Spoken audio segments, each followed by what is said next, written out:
I'm excited to have Alfred McComber here with me today, and he's talking about a topic that I know a lot of people have probably been interested in. You may or may not been aware of kind of the changes things have gone through when it comes to keeping children safe. Back in the day, at least when I was a mother with smaller children, a lot of it was just, teaching kids not to talk to strangers, maybe, and a couple of other things, but nothing terribly in depth. I guess we did teach our kids certain skills that have obviously served them well as far as observance and kind of personal boundaries and what to let people know, what not to let people know. I was reading through some of your presentation out, and there are a few things that we actually did when the kids were little that I thought really we were the only people that ever thought of them because they were weird, like code words. I happened to work with camp with 500 children and train staff on how to keep kids safe, as well as spot abused children and how to handle a child that may be being abused, and how not to hand the child off to a parent during a divorce situation when there's custody battles. So we had some of that, but there's a lot more into it even now, 20 years later, than there was back when I was raising children. So I'm excited to have you here this evening to kind of talk to everyone, tell everybody some updates and some great things that are going on. I'm not going to go into a huge, long bio, but I would like for you to introduce yourself a little bit, kind of, because a lot of your bio is on the page. People probably read it, and you have a lot to share. So I don't want to take it up with me rambling. So go ahead and tell everybody a little bit about your background and what you bring to the table tonight. Well, super. Can you hear me okay? Got you good. Well, fantastic. First off, I want to thank you, Donna, so much for having me as a special guest here on the Preparinar. There's so much great stuff that you guys do at Prepare Magazine along with your husband, Joseph, and we're just very, very excited to be joining you tonight. Of course, Joseph has been on my Code Red show, which is dedicated to personal security, safety, and emergency preparedness issues. I am very, very grateful and fortunate. I've been involved in law enforcement and high-level dignitary protection for many, many years. I've worked on both the full-time sworn side of law enforcement as well as a reserve police officer, but also doing very, very high level dignitary protection involving royal family members, corporate executives, foreign dignitaries, politicians, things of that nature, and really working with folks on their personal security, their safety, and their emergency preparedness. I've also had the pleasure of working in emergency preparedness operations as a duty response officer, as well as back in the day on the rescue squad, responding to calls and so forth. And since 2004, I've been hosting a show called the Code Red Show, which is specifically dedicated to personal security, safety, and emergency preparedness issues. That's all we cover. So what do you do if your house is on fire? What happens if somebody puts a gun in your face? What if you're in the middle of a riot? What if someone next to you falls out because they're having a seizure or they're having a heart attack? So we cover a lot of different things. And at the end of the day, our basic premise is that you are ultimately responsible for your personal security, your safety, and emergency preparedness. And you may actually be the first responder when something actually happens. So having some information to be able to respond, not just react like, oh, this is terrible, what am I going to do? But really have a plan of action. And that's what we kind of teach. And we're so excited to be with you tonight. Well, we're really glad that you're here to share your area of expertise, as well as kind of let people in on some other things that you've just recently been connected with that kind of expand your reach a little bit into childhood safety, as well as the whole family preparedness. I do want to let you know, I think we're picking up a little bit of a squeak. I don't know if it's a cord or something hitting the lapel maybe. I just wanted to let you know we're picking up just a little bit of a click and a squeak. I'm not sure if there's anything on your end or if it's mine, but it might be that. Yeah, that may be it. With today's technology. I have a lapel mic that does that all the time, so that's why I just stick to this thing, because it's the only one that doesn't rub against something on me to squeak. But and I'm looking at my chat room is not opening up, so we're having technical difficulties, of course. But you have recently acquired and are now the president and CEO of Child Shield USA, which is something we're going to get into a little bit more. Obviously, this whole focus is on keeping children safe, and this is a company that's dedicated to that, and they've been around for a long time. Can you give everybody just a brief history about that and kind of how you've come on board and what you're wanting to do with it? Yeah, we're very, very excited and very, very blessed to recently become the owners of Child Shield USA. It's a company that's been around for over 25 years, helping parents and grandparents and legal guardians learn top quality information on things that they can do to protect their children from becoming missing, abducted, kidnapped, and then also training for the children as well. And because it's one thing if the parents know the information, totally different if the children know the information. And then what happens is they have what we call in dignitary protection a backup to the backup. And that means if there's ever a situation where a child that's covered by our service goes missing for any reason, we have a series of emergency crisis response services that go into effect. We put up to a $50,000 cash reward for information leading to the arrest and conviction of anyone involved in the disappearance of your child. We also hire a full-time private investigator to get involved in the case right from the beginning. Those first 24 to 48 hours are so critical when a child goes missing. And so we actually hire a private investigator to get involved in the case to work alongside the law enforcement as well as the family to do all that they can to help locate the child. We also have a very unique system. It's a patent pending system that allows us to have a video clip of your child as well as a photograph and other pertinent information about your child. We are actually able to share with the local law enforcement agencies that are involved in the missing child case that literally within 10 or 15 minutes of being notified, we can actually have a picture as well as video of your child streaming right to the MDTs, the mobile data terminals within the police units. And then lastly, we are also connected with the media to do the same type of outreach. And then we have a newsletter that comes out each and every month. It's called The Shield, and it provides specific information for parents and grandparents and legal guardians on what they can do to keep their kids safe. So it's not just a one-time thing, it's an ongoing service and education program. Yeah, and when it comes to childhood safety, just like when kids grow, they outgrow their shoes, they outgrow this, they're going into another section of life that they need to be reminded of how to keep themselves safe at that point in their lives. And Absolutely. parents need to be reminded that you don't keep a 10-year-old safe like you do a 3-year-old. So that's wonderful how it's ongoing like that. Well, I appreciate you kind of bringing that in early on. We had planned to talk about that at the end, but I'm still dealing with those technical difficulties. We'll go ahead and start with the presentation, and that way, hopefully, in the meantime, I don't know, little magic Keebler elves will come in and fix the technical issues. I don't know what's going on. We had everything working in practice. It was great. Mm-hmm. But of course, today, I just I can't get the thing to open up to save my life, but hey, whatever. And that's the exciting thing about the whole arena of preparedness. You just never know, but the show goes on and you do what you do and you keep things rolling. So for those of you that are curious about emergency preparedness, one of the first things is roll with it. Yeah, exactly. And like I said, I do have the backup. If you are not getting into the chat room, which I'm looking at, it's not open. You're probably not getting in. Send an email to preparinars@gmail.com. I will read your question through there to Al after the presentation. So it's basically the same thing. It's just a little workaround for you. I apologize. Open another tab and open up your mail and send me an email, and I'll read Al the question that way if we can't get the technical little elves to work together. So I'm going to go ahead and open up your presentation and let you get started with that. So.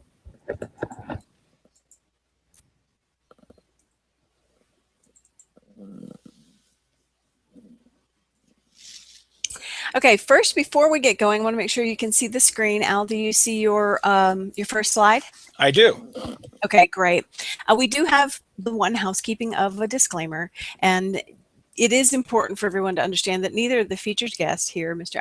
Alfred McComber, or the Preparinar nor Prepare Magazine can accept any responsibility for any loss, injury, or damage caused as a result of using the various tips and strategies that are discussed in this Preparinar, nor for criminal prosecution or civil action brought or instituted against any person or body that might result from any use of these tips or strategies discussed in tonight's presentation.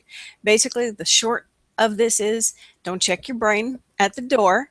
Al's got some great information, but this is for you to build on. And we have a lot of that happens with what we do with the magazine, with our trainings, with the Preparinars. This is facilitating information.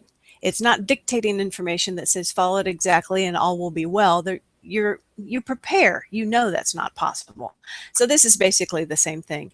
Al's going to give you some great info, and upon your own home, your own life, your own children, grandchildren, nieces, nephews, just build upon what works best for your area. So go ahead, Al, and you are ready to go. Well, once again, Don, I want to thank you very much for having us on tonight's special event to share some information that hopefully will get people thinking about what would they do if there's really a challenge? What is your plan of action? Because so often things happen so quickly. So I'm very excited that each of you have taken time out of your busy schedule to join us for some thought-provoking information that could actually help save your child's life, or at the very least avoid serious injury, whether they are newborns all the way through college students. And one of the key concepts that I'd like for you to leave with tonight from tonight's presentation is the fact that you are ultimately responsible for your child's personal security, safety, and emergency preparedness. And I know this may sound crazy, but as we get through the presentation, one of the things I always talk to people about is they always think that there's some magical bullet when it comes to safety and security and emergency preparedness. And the fact of the matter is, most of it, quite frankly, is common sense, basic stuff. So if you hear any what I call Captain Obvious comments from me tonight, please understand that the idea is to provide as much information as I can, but make sure that you realize that it's all based on just common sense things, and so that you can get as much information as you can from this. But understand that even though it may sound obvious, a lot of times knowing about stuff versus actually doing it are two totally different things. And even if we know something, that doesn't necessarily mean our kids know something as well. So we want to keep that in mind as we talk about this stuff tonight. As a dignitary protection agent, I've been specifically trained to look at personal security and safety, as well as emergency preparedness, with what we call an all hazards approach to preventing critical emergency situations from occurring, instead of being forced to react to a crisis situation that could have been prevented from happening in the first place. So we teach this theory of always having a backup to the backup. It's so very, very important, and we're going to be talking about this evening.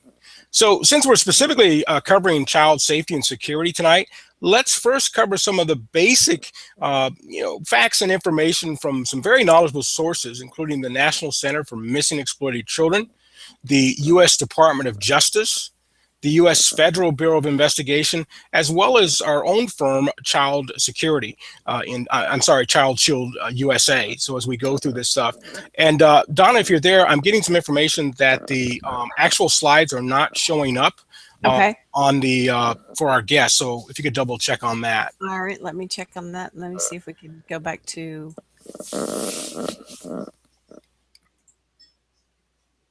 All right, see if that's working out any better for everybody.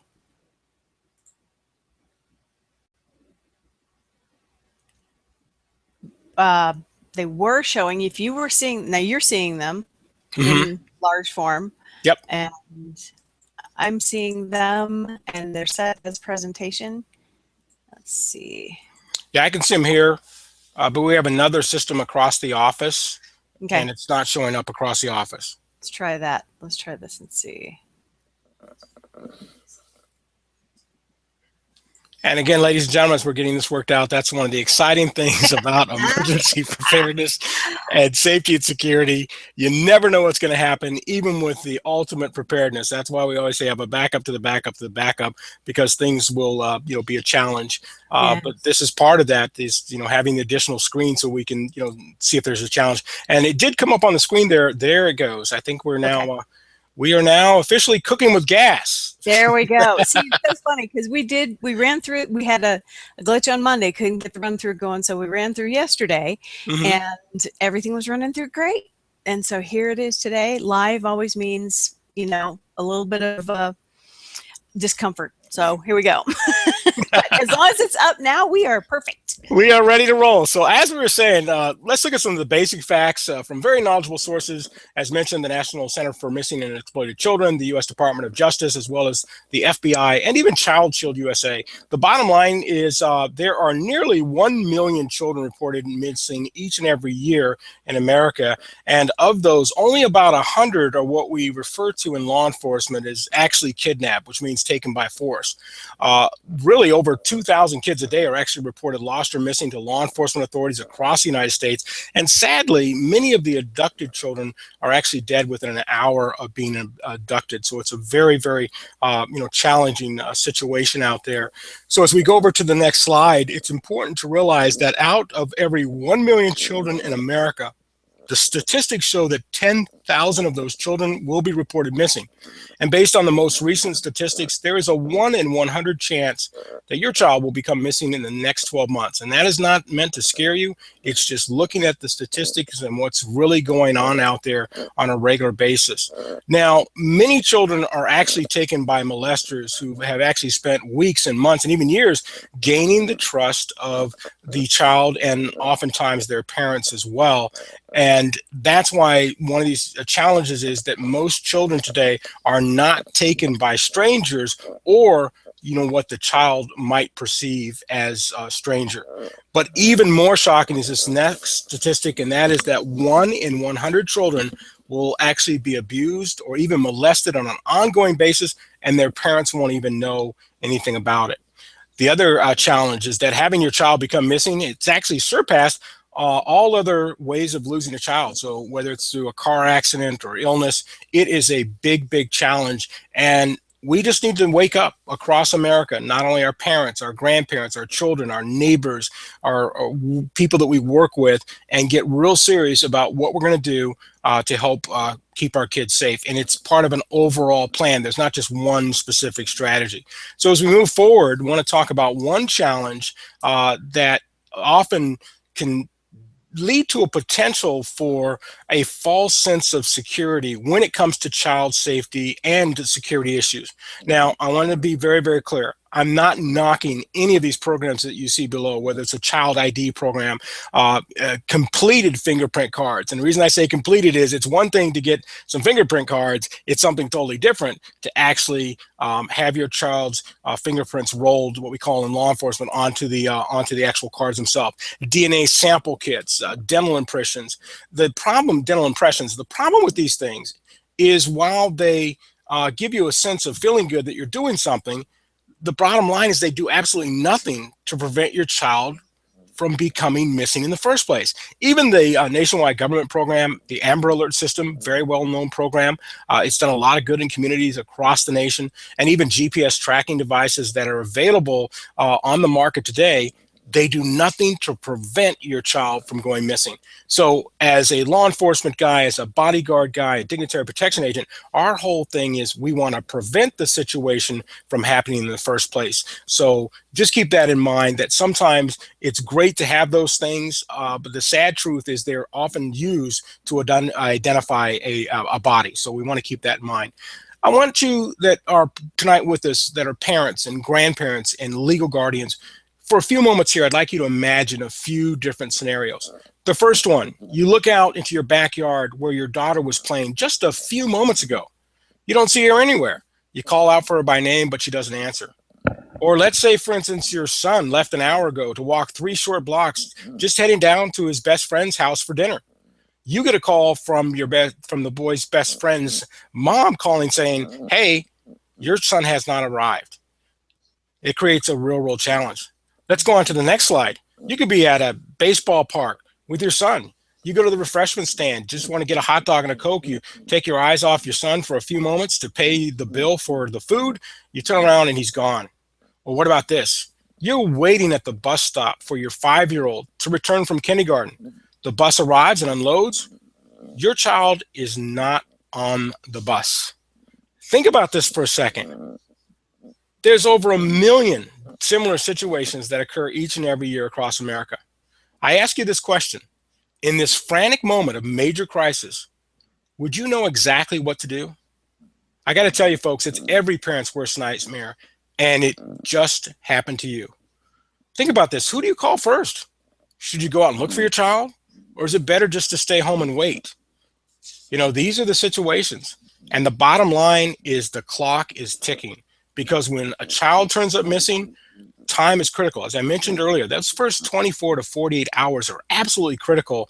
And knowing what to do and when to do it, it can mean the difference between finding the child alive or dead, or unfortunately not at all. And what's more, if you'd only taken just 10 to 15 minutes to discuss preventive personal security and safety and emergency preparedness issues, not just once in a while, but on a regular basis with your child beforehand, he or she probably would have never become missing in the first place. And I know that people are going to say, well, things change and whatever. But the fact is, this information, it may seem frightening, but it's also very true.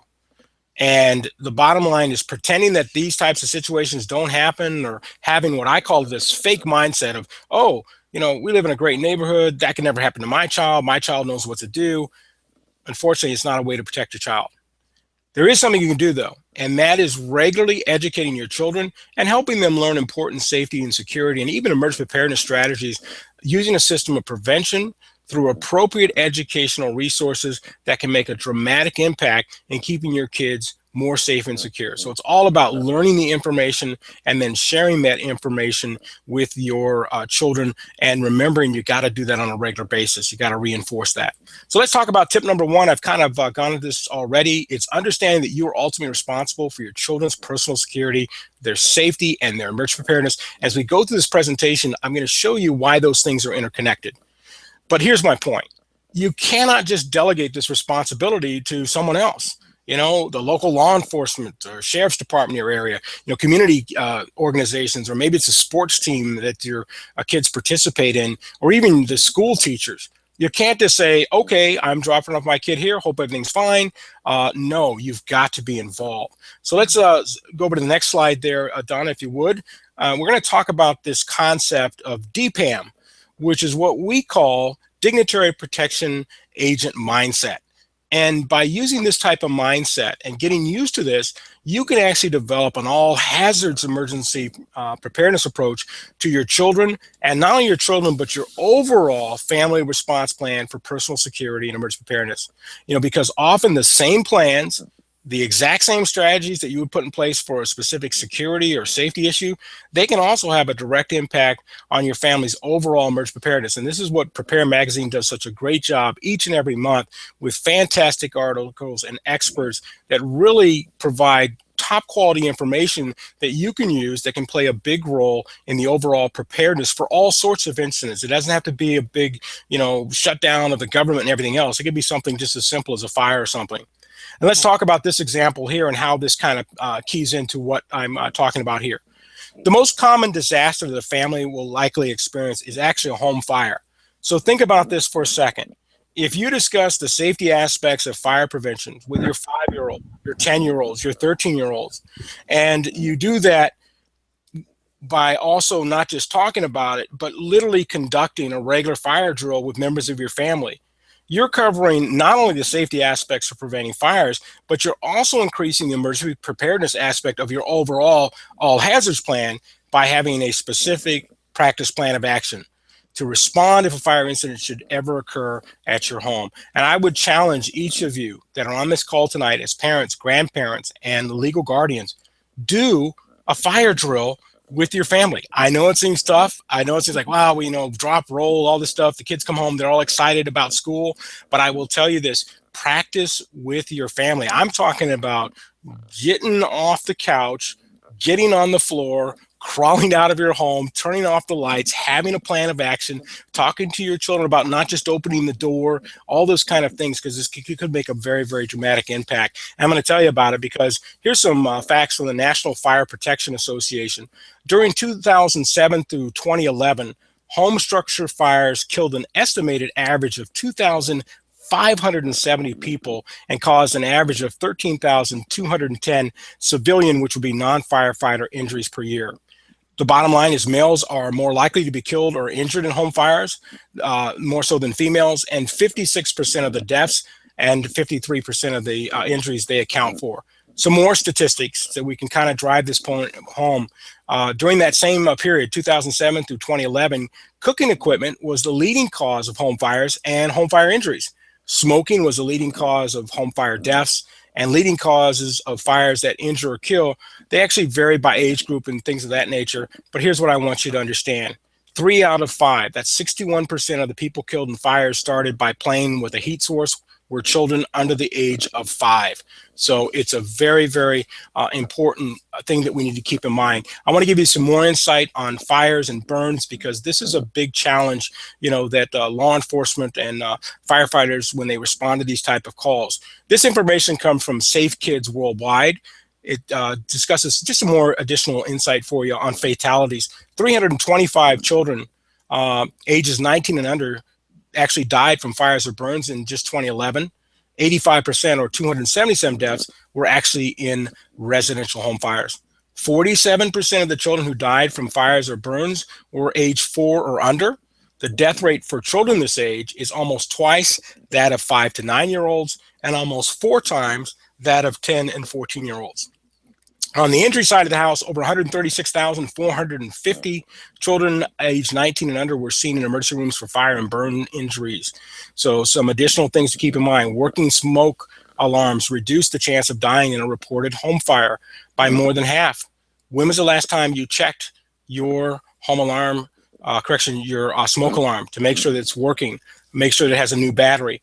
A lot of folks don't realize the smoke alarms that are in most residential homes across America should be changed every 5 to 10 years, the whole entire unit, not just the battery. Cooking equipment is the leading cause of home fires and home fire injuries. And this is another important one. It only takes 2 minutes for a fire to fill a home with black smoke or engulf it in flames. And most deadly fires occur at night. Write this down, what I'm going to give you right now. A couple of items you should always keep by your bed every night before you go to sleep. And we teach this in our dignitary protection stuff, is by your bed, have a working flashlight, shoes, and a whistle. Again, a flashlight, shoes, and a whistle. You just never know when you might have a situation, and you'll want to have those things at your disposal. So just a couple of things on fire, because it is a huge challenge. We've had several people, we're just outside of the Washington, D.C. area here, and just in the last couple of weeks, several people have actually been killed in fire. So just a very, very sad situation. Let's go on to number 3. It's the tip that means to develop and practice a real family emergency preparedness communications plan. This is very, very critical, because you've got to communicate with your children. Let them know that, obviously the personal security, the safety, and emergency preparedness, it's extremely important to you. And I know this is one of those Captain Obvious moments, but you may know it, but do your children know it? As you know, our young kids, they often hear you, but they don't understand. And then we have our older kids who understand, but they just don't want to listen. So it's one of those things that you really kind of have to think about, but it's never a situation where it's too early or too late to talk with your kids about their personal safety and security. So it's a good time to do it. And right there below, as you know, you can't learn everything in one single session. Child safety and security isn't a simple one-time education program. It's ongoing. It has to be kind of, moved in on a regular basis. So we'll go ahead and we've already talked about this importance to regularly, talk and communicate. But remember, not only is it communicating, it's also listening. Listening for what your children are telling you and what they're not telling you, because oftentimes you need to read between the lines. So no matter what the ages of your children are, one of the best strategies for continuing to educate them about the importance of personal security, safety, and disaster preparedness without scaring them is to communicate with them on a regular basis, while also empowering them with the proper knowledge, tools, and permission to do whatever it takes to remain safe and confident. And this is very, very important, because you don't just want to talk to them and say, you should be doing this, you should be doing this, you should be doing this. You want to fill in the gaps as to why would you want to do that. And we're going to talk about this a little bit later, and the importance of you leading by example, because your children really do watch what you do. So for younger kids, great thing to do with them is role playing. It may be more appropriate, whereas older kids are most likely going to require a different approach with a little bit of creativity. But one of the big things is getting them involved. And one of the great ways you can do that, look at the local news. You turn on the news, there's this problem, there's that problem. And you don't want to scare children, but ask them, well, what would you do? What would you do? What's our game plan? So you'll see some examples there on the screen. with your younger kids. If they get lost or separated from you and they're at the shopping mall or a sporting event, what should they do? What is the game plan? What's the family emergency preparedness plan?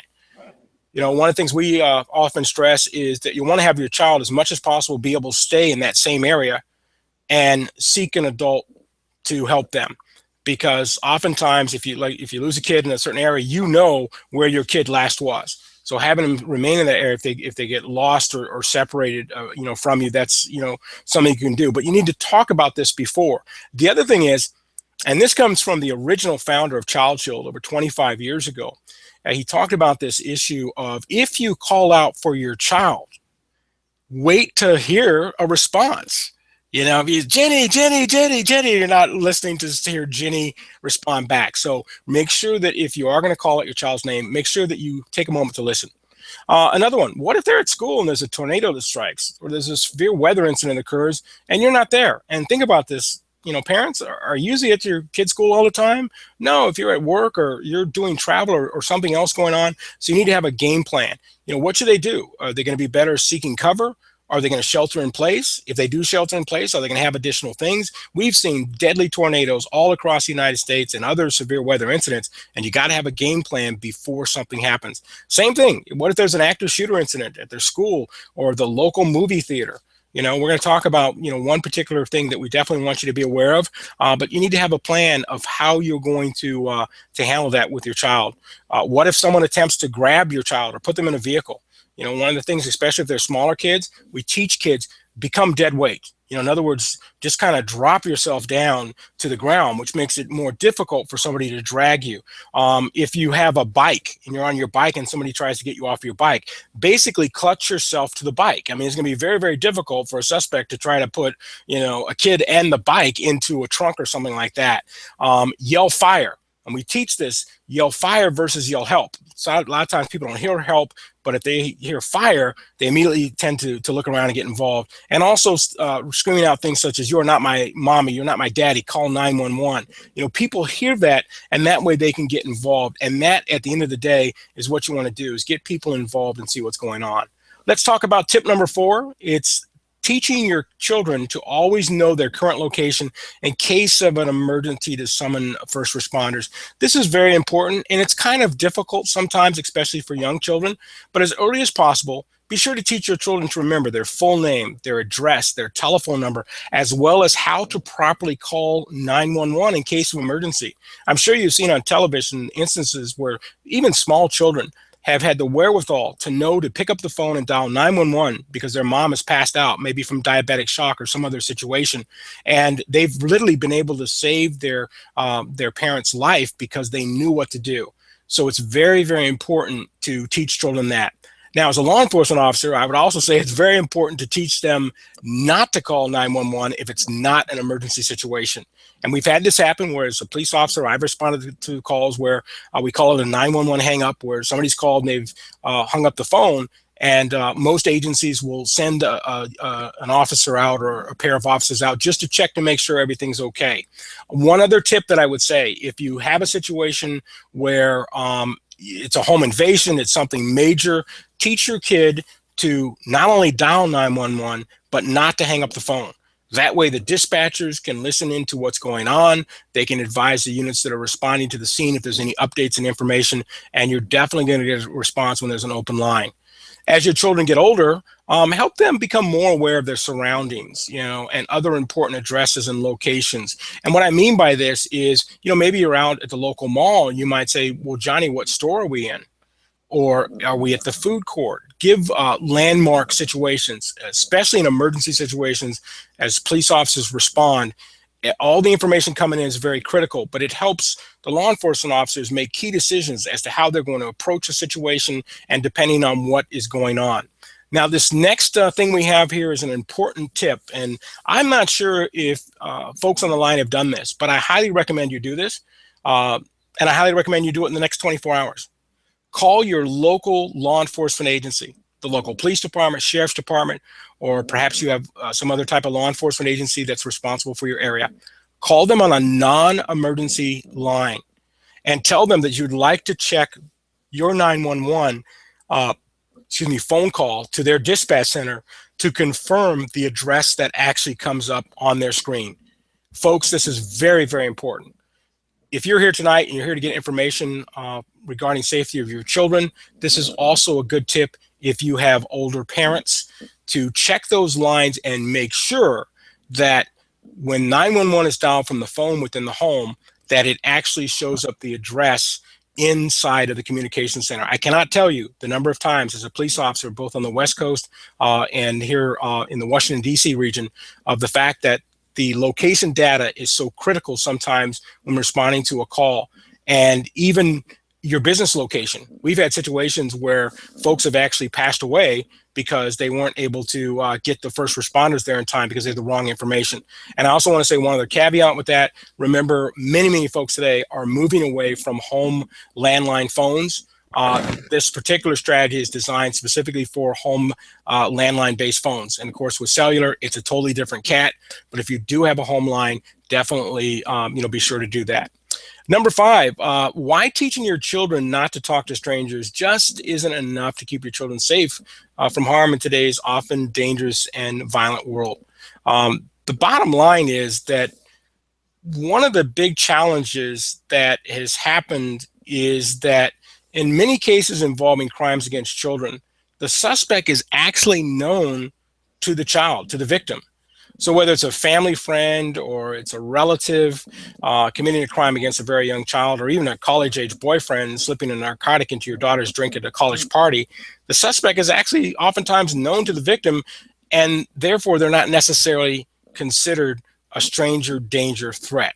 And we're going to talk about this a little bit later on, but it's very, very important for you as a parent, grandparent, or legal guardian to really define for your child what is in fact a stranger.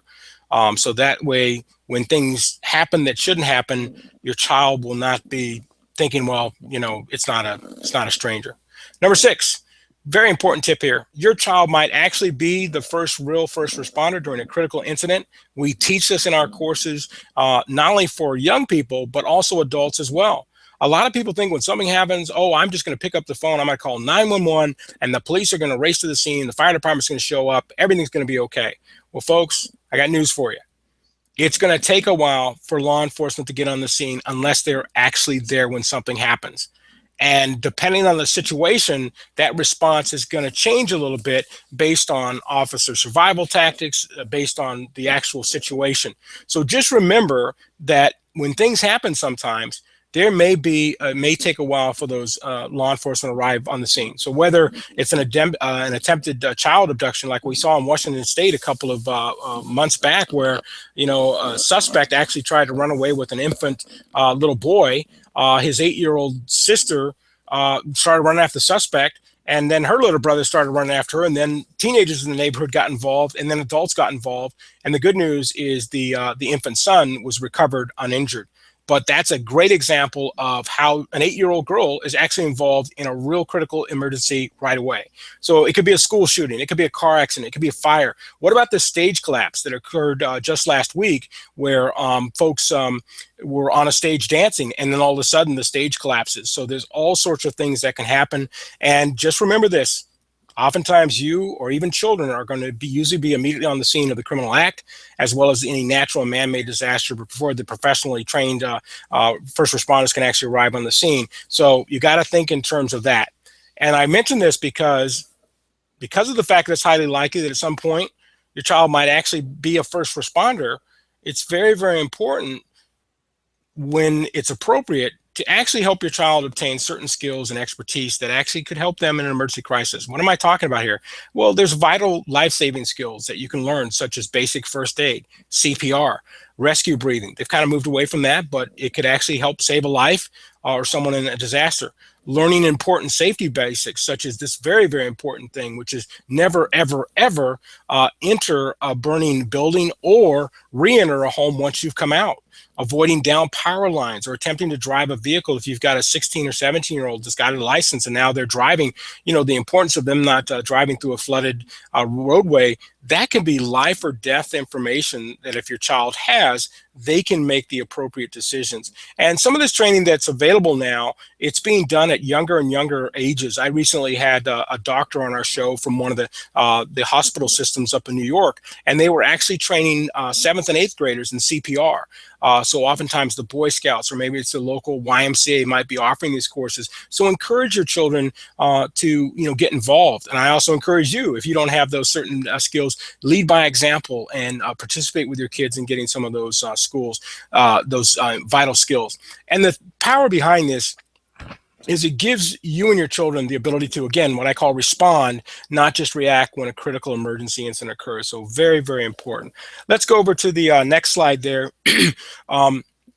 Another idea you might consider is having your children participate in some quality self-defense training. If they are doing this, it's important for them to concentrate on effective getaway techniques that can also be of assistance in helping children build their situational awareness skills and their self-confidence. But I really want to kind of hit this point that it's very, very important to keep in mind. It's much more vital for children to become aware of certain potential dangerous situations and avoid them in the first place instead of trying to fight their way out of a bad situation. So even if they get those, self-defense skills, I'm not trying to be Captain Obvious here, but there are some things they can do. Number 7, be routinely involved in your child's lives. Again, Captain Obvious. But think about this: the incidents of bullying, cyberbullying, sexting, texting, drug and alcohol abuse, distracted driving. Folks, take a look at the statistics just on teen domestic violence. It's huge. The number of teen mental illness challenges out there, and even teen suicide, they're at an all-time high. Kids are under a lot of pressure, and they may not necessarily tell you what's going on, but it's imperative for you to be able to seek out quality information and resources that you can help your children deal with a wide array of issues before it's way too late. And there's lots of different programs out here. There's lots of different informational resources that you get to kind of get an idea of what's going on, especially with this cyberbullying and bullying. It's real. We've had several instances across the country where, young kids have killed themselves because of things people have said about them online and stuff like that. And at the end of the day, you're ultimately responsible for your kids' personal security, safety, and preparedness. You've got to have those conversations and get through to them. Let's go on to the next slide.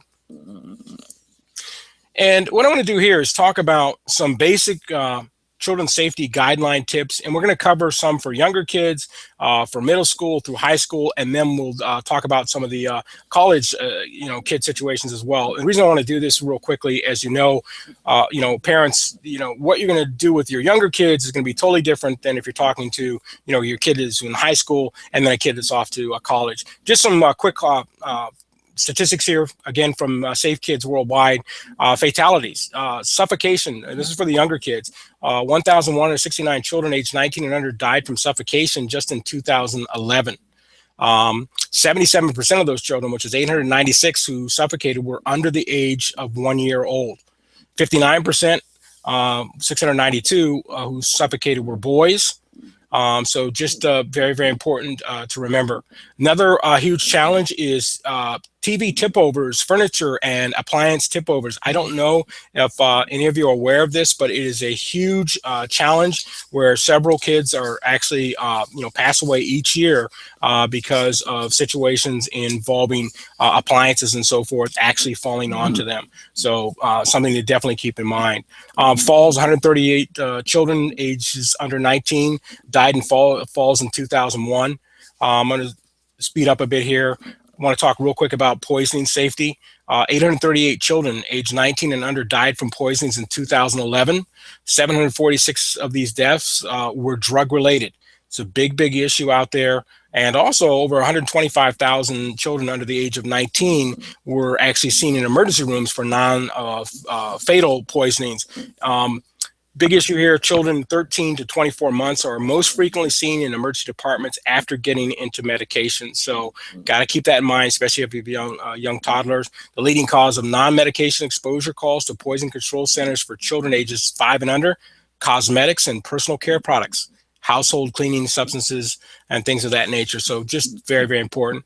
Last thing on the safety side I want to cover real quick is the issue of the fact that 10 people a day drown in the U.S., according to the Center for Disease Control and Prevention, when it comes to pool safety. Just cannot say enough. 970 children ages 19 and under drowned in 2011.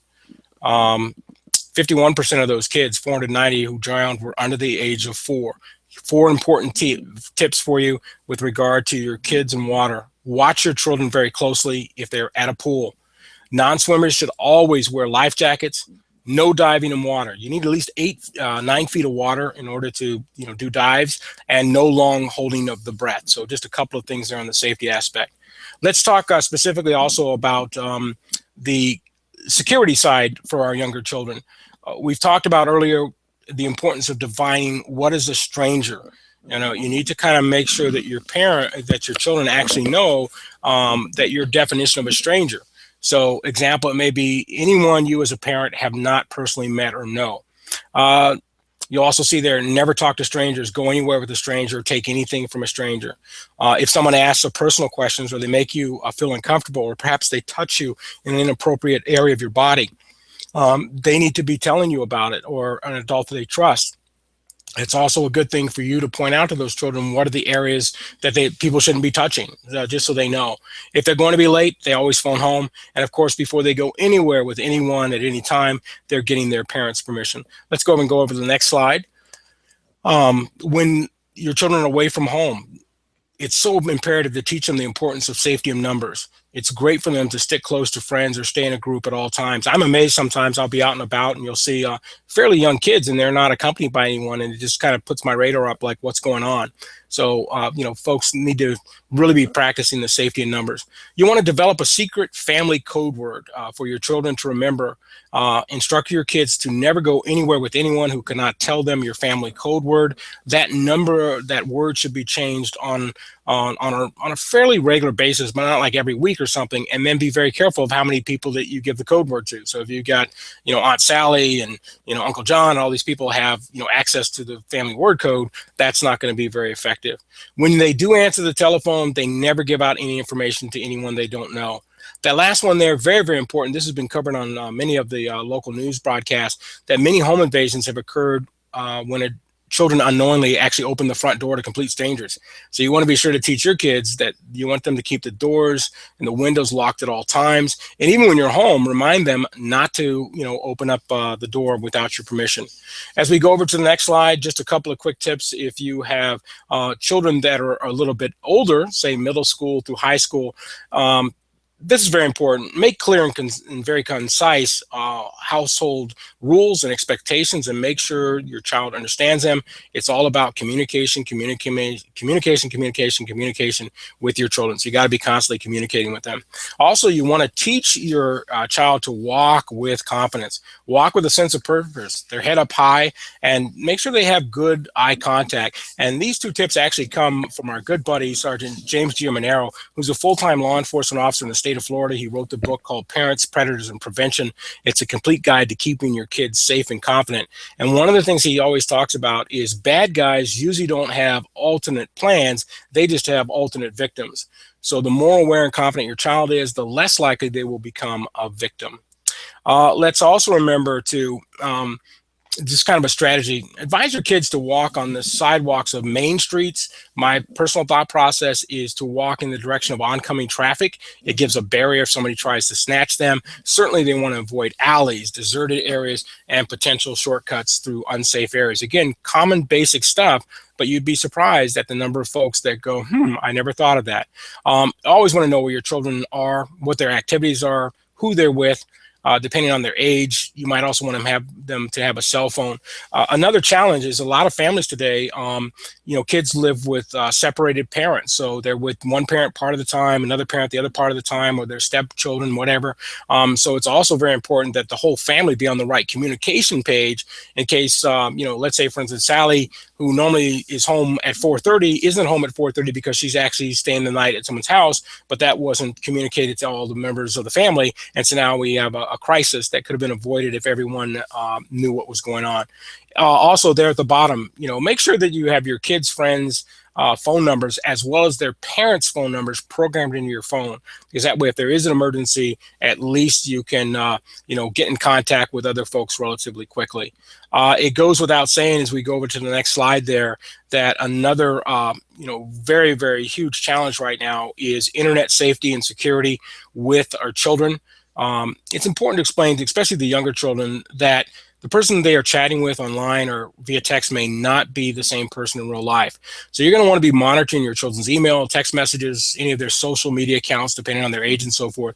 And you're going to want to be checking for inappropriate language, conversations, or signs or threats of bullying on a regular basis. And there's a lot of things that you can do there, a lot of resources and so forth. I know we're coming up here on the time and so forth. So just real quickly on college students, a lot of good things that you can do to increase the safety of your college students. And remember, just because they moved on to college and they're now, doing their own things, it is so imperative that our college students pay particular attention to their personal security and safety. They want to be aware that there's a lot of crime that occurs, including violent attacks that have been increasing on many college campuses. And so it's important that these incidents be taken very seriously, not only by the student, but, you as a parent and so forth, so you know what's going on. Make a list of your campus emergency phone numbers, as well as the numbers for the campus police or security personnel. Obviously, you want your children to have that, but you want to have that stuff as well. Be especially cautious at night. During the evening hours. Most college campuses, they do have police or security personnel that can actually assist students and get them to and from their dorms, parking lots, and things like that. And then moving on to the next slide as we close out here. Some other things to keep in mind is that you want to make sure that you have your kids' current school work and activity schedule. The fact that dormitories usually have locked entrances and exits, so you want to make sure your kids aren't propping the doors open for their friends or something. And of course, if they're at a library, very quiet, often secluded area, it's also a good place where folks get victimized. So you want to teach your son or daughter to go to libraries and places like that with a study buddy. So again, lots of information there, especially when it comes to keeping our kids safe, the concerns of alcohol, whether you're drinking alcohol, or the fact that you never want to go to a party alone, never leave your drink unattended. Again, basic situations that can play a key role in keeping our kids safe. Next slide, please.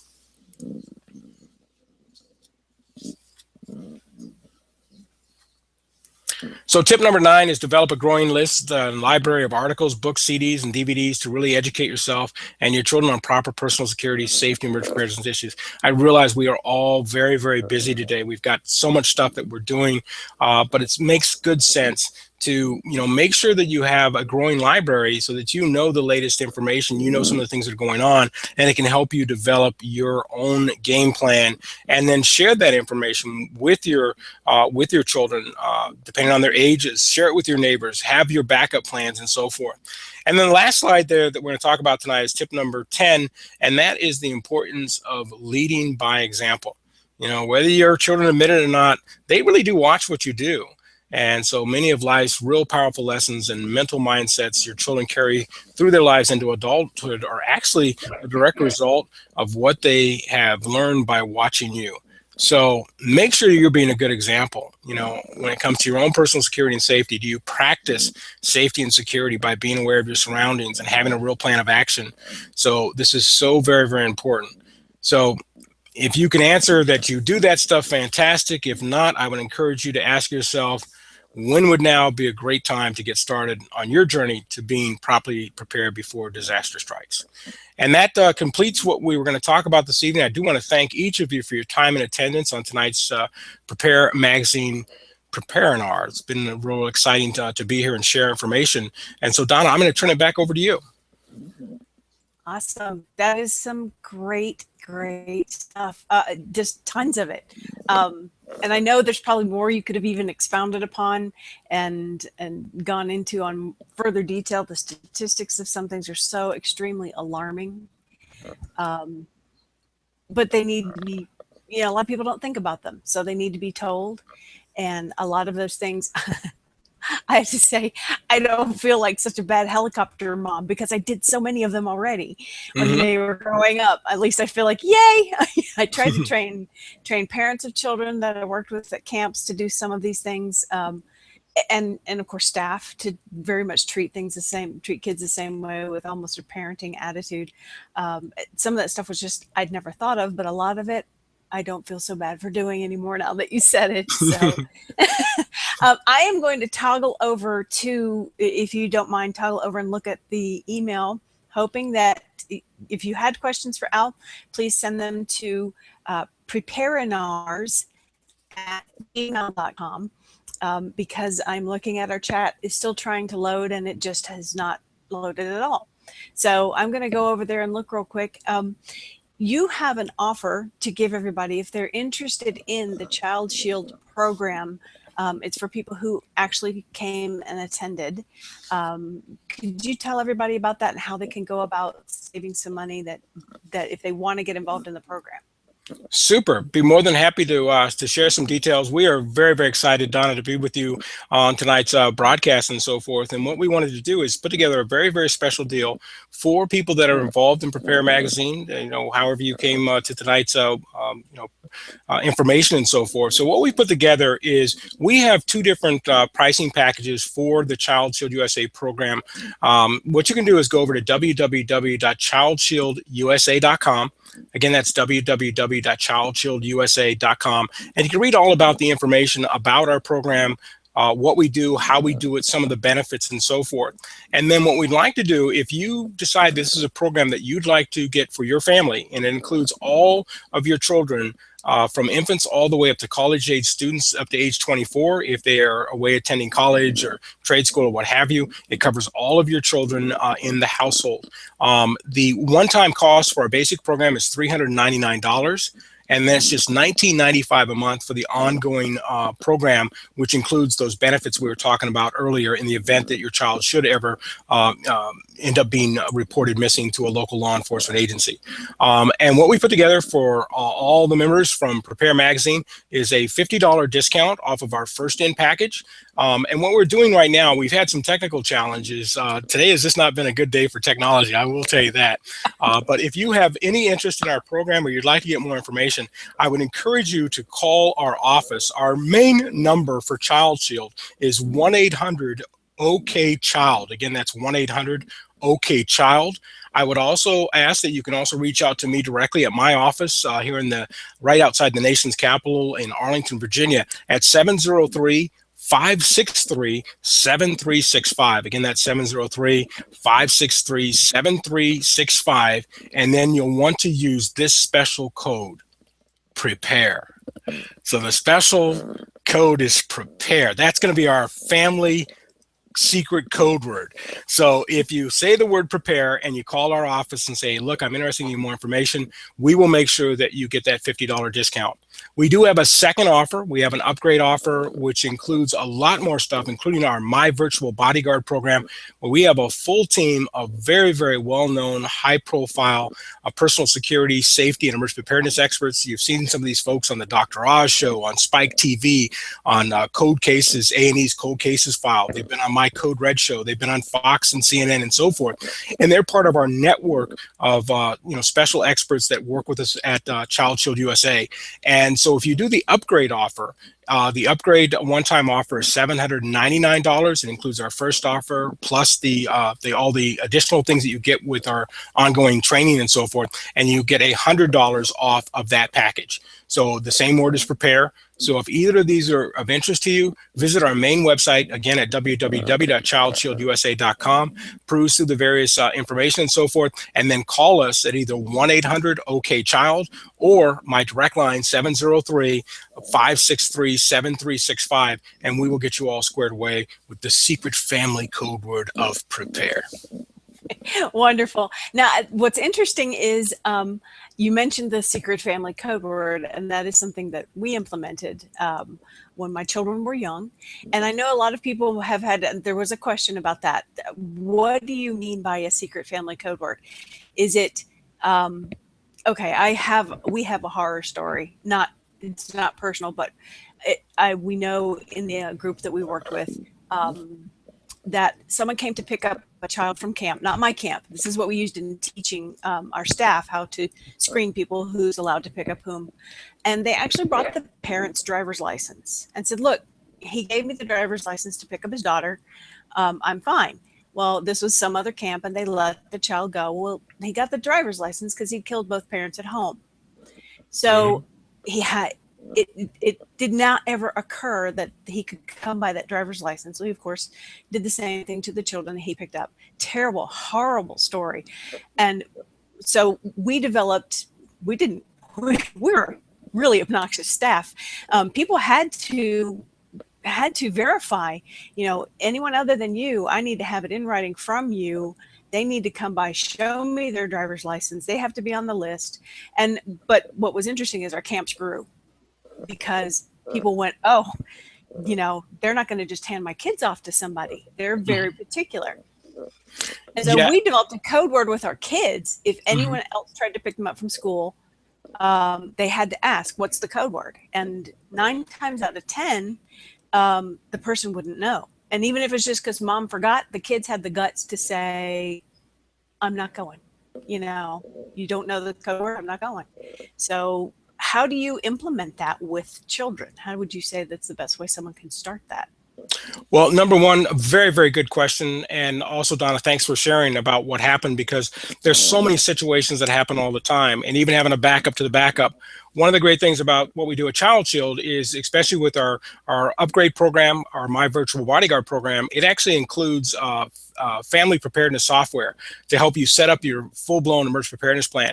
And also one of our team members, our emergency preparedness experts, is a gentleman named Paul Purcell. He wrote the book Disaster Prep 101. It's the ultimate guide to emergency readiness. I always joke that it's not a book for one seating. It's over 500 pages of information, plus two DVD resource DVDs with an additional 1,500 resources and stuff. So it's lots of great information. But I bring up Paul's book because within Paul's book, he actually talks about this issue of what happens, not just if it's a criminal situation, but what happens if, mom or dad are injured in a vehicle accident and something has to be done.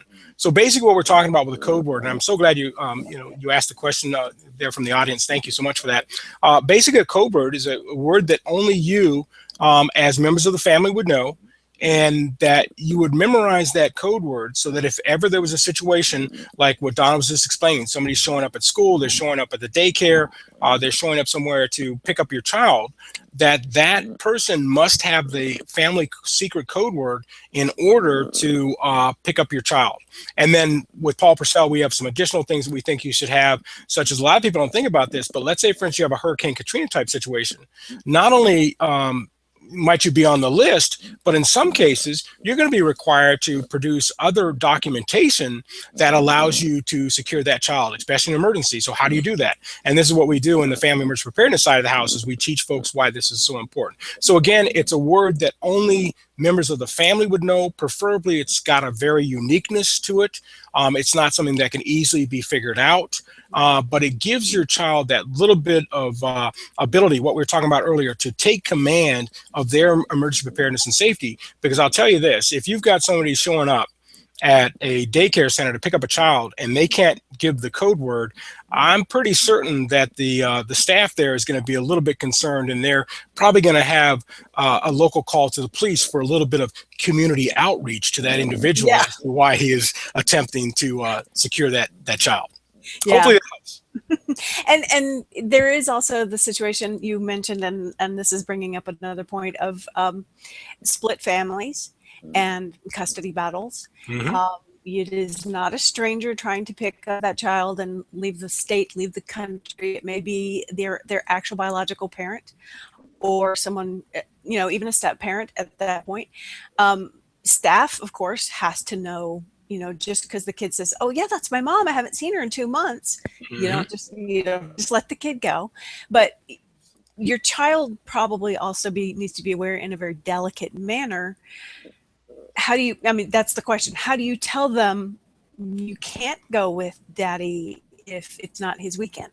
How do Mm-hmm. you tell him that? That's kind of the question that's going on. Yeah, and I think that that's just one of those things that goes back to communication. You have to be teaching your child these things on a regular basis, especially the younger children. They're not going to get it right away. But I would also be letting the staff members know about the particular situation, some of the concerns that the custodial parent may have, because that is a huge challenge. In fact, it's something that we didn't get a chance to talk about, but a lot of people don't realize that if you call the local law enforcement to make a missing children report, one of the first things they're going to ask you is, do you have legal custody of the child?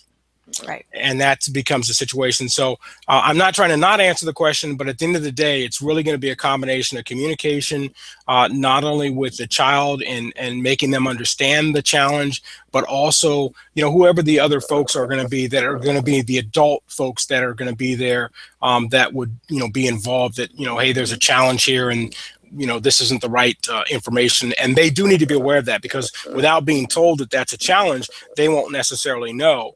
And you want to be able to get law enforcement involved, because even if they have to respond and it turns out to be nothing, at least it's been, checked out and verified. Exactly. I appreciate that, because I think something we need to remember, and this is as basically a closing remark, is that we have to be able to put our pride aside and be pretty transparent with what's really going on to keep our children safe. Mm-hmm. And, if we as adults, my children are adults now, and when they were little, they were like, I thought grownups knew everything, because they when they're small, they have that perception that when I get older, I'll know everything because grownups know everything. I think it actually helps children to realize we can be very transparent, put our pride aside to say, look, there are situations going on that someone needs to be aware of to help me keep my child safe. That is a higher priority than looking like you got it all together. Absolutely. Absolutely, Donna. You're absolutely correct. Yeah.